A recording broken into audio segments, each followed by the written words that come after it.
let your attention be stayed on Jesus, not your problems. I learned this from Benny Hinn many years ago. And he said, you know, traveling across the world and seeing the mighty hand of God in his crusades, he said one of the things he learned, particularly about the healing ministry, is that every time people focus on their problems, focus on their pain, focus on their frustrations, they usually did not receive, no matter how powerful the crusade was. And for a while he was bothered, and he asked the Lord, he said, God, why would such a strong atmosphere of your power, your glory, and yet some persons don't receive?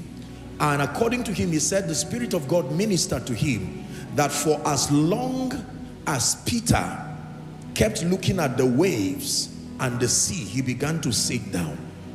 For as long as the nation of Israel kept looking at the serpents that were coming to bite them, there was no victory. But when Peter set his gaze on Jesus, when the nation of Israel looked at the brazen altar, and he said he found that day a secret that changed his life. That when you are in the presence of God, in spite of the fact that you came with the pain, in spite of the fact that you came with the bills, listen, in spite of the fact that you came trusting God for a visitation, you have 24 hours left. If not, they may charge you to court, there may be some kind of problem.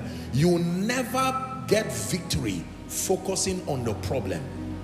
You have to trust God enough to look beyond that problem and look at him who sits upon the throne and to the Lamb. The more you look at the problems, the challenges, the situation, you know what happens? It grows. It is magnified as your faith shrinks. But if you take your eyes away and you focus on Jesus, I don't know where the bills will come from, the money for the bills, but I look unto you.